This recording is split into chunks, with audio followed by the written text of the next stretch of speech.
कहते हैं जो तेरे अंदर के साहस को पहचान लेता है, कोई है जो तेरे हौसलों को उड़ान देता है। यूं तो कितने इंसान यहाँ एक ही नाम के अमर हैं जो मेहनत से नाम को पहचान देता है। जी हाँ, कुछ ऐसे ही मेहनतकश बच्चे एवं उनके माता पिता को गौरव का एहसास हो रहा था जहानाबाद के प्रतिष्ठित शिक्षण संस्थान रामकृष्ण परमहंस विद्यालय में।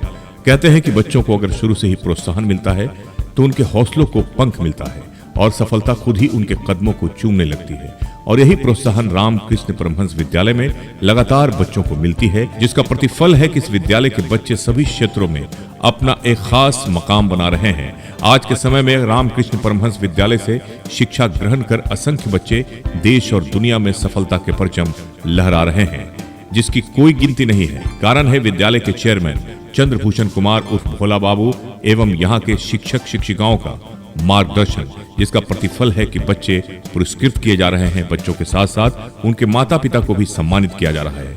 मौका था इस बार वार्षिक परीक्षा में शानदार प्रदर्शन का, बेहतर उपस्थिति का, बेहतर ड्रेस का, बेहतर संस्कार का। सभी क्षेत्रों में शानदार प्रदर्शन करने वाले उन सभी बच्चों को प्रथम, द्वितीय एवं तृतीय पुरस्कार से नवाजा गया, जिसके लिए रामकृष्ण परमहंस विद्यालय में एक कार्यक्रम का आयोजन किया गया, जिसका शुभारंभ चेयरमैन चंद्रभूषण कुमार उर्फ भोला बाबू के द्वारा किया गया।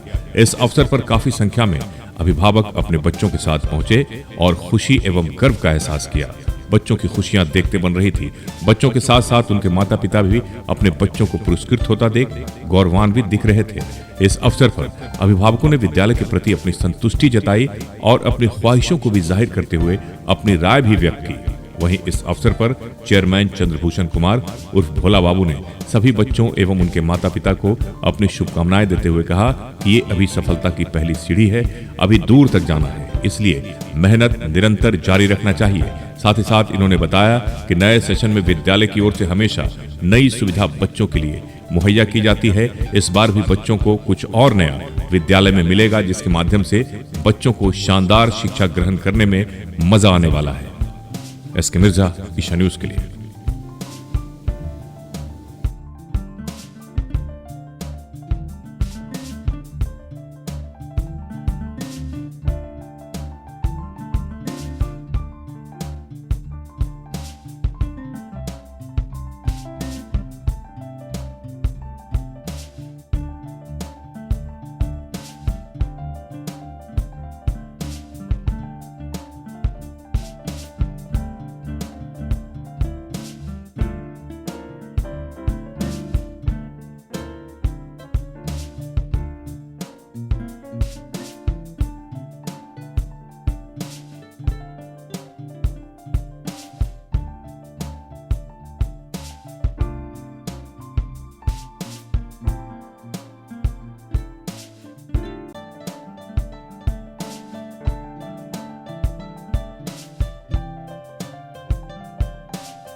आज के बच्चे और अभिभावक सभी मोबाइल की दुनिया में इतना खो चुके हैं कि आने वाले कल में क्या होने वाला है मेरे दिमाग में कुछ बात नहीं आती। इसलिए आज के माहौल में सबसे ज्यादा जरूरत है, ठीक है, विद्यालय में सारे बच्चों को एक तरह की शिक्षा दी जाती है।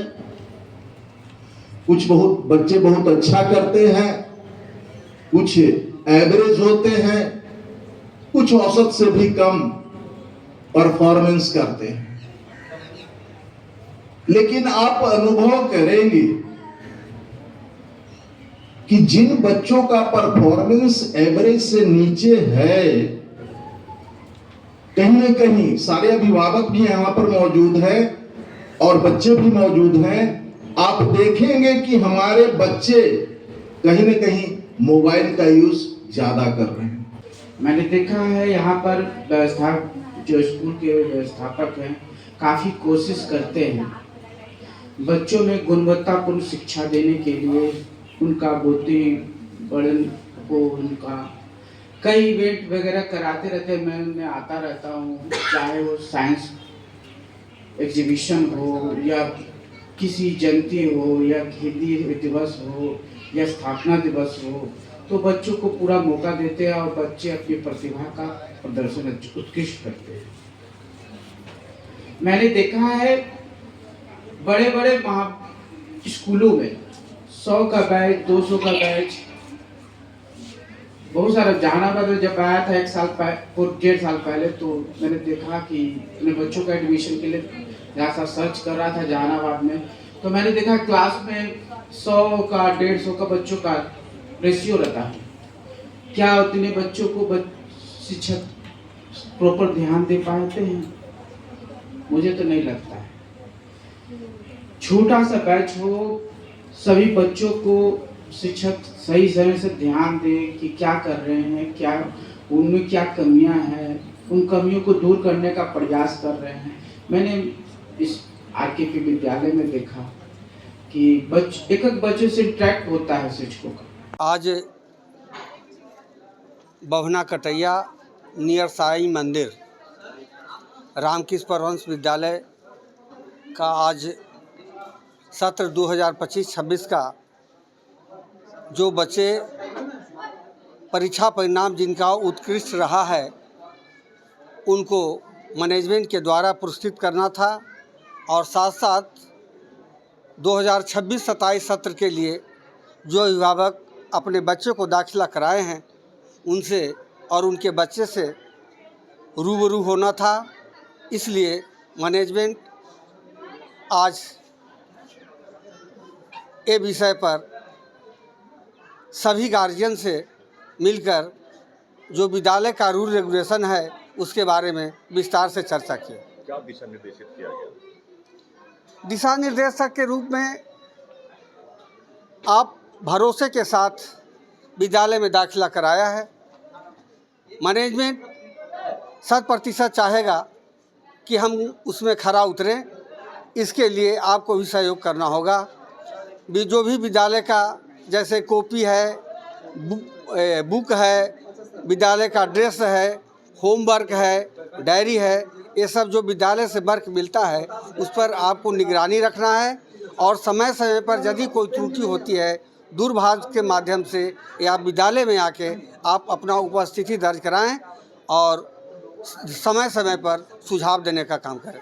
पढ़ाई के साथ साथ अन्य बच्चे जो मतलब शिष्टाचार या ड्रेस इनको भी सम्मानित किया गया है। देखिए,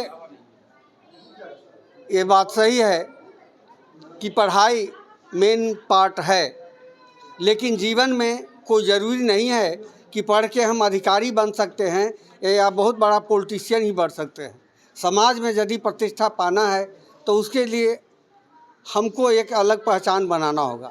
उसमें सबसे बड़ी चीज़ है रहन सहन का स्तर। देखते होंगे कम संसाधन में भी बहुत लोग जितना सुंदर वस्त्र पहनते हैं, जितना सुंदर खाना खाते हैं और समाज में प्रतिष्ठा पाते हैं। बहुत से पूंजीपति हैं जिनके पास पूंजी की कोई कमी नहीं है, लेकिन समाज उनके तरफ देखने के लिए तैयार नहीं। तो आज से ही बच्चों के बीच में ये भरसक प्रयास किया जाता है समय समय पर पुरस्कृत करके कि आपका ड्रेस अच्छा है, आप प्रतिदिन स्कूल आते हैं, आप प्रतिदिन अनुशासन के साथ स्कूल आते हैं, तो समय समय पर मैनेजमेंट प्रोत्साहित करने का काम करता है ताकि आने वाले समय में आप में और निखार आए और बन संवर के विद्यालय का अनुशासन का पालन करें। नए सेशन में विद्यालय की ओर से क्या कुछ नया दिया गया? नए सत्र में विद्यालय तो चल ही रहा है, लेकिन हम लोग बराबर प्रयास करते हैं कि कुछ ना कुछ और नया करें।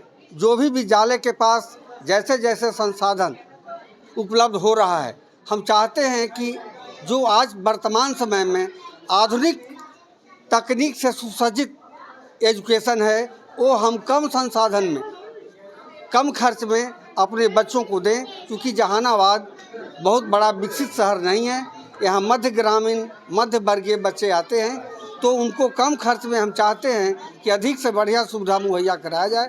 इसलिए हम लोग बराबर प्रयासरत हैं, और जो लगता है कि ये उपकरण यदि रहे तो बच्चे ज़्यादा लाभान्वित होंगे, हम उनके सामने प्रस्तुत करने का काम करते हैं।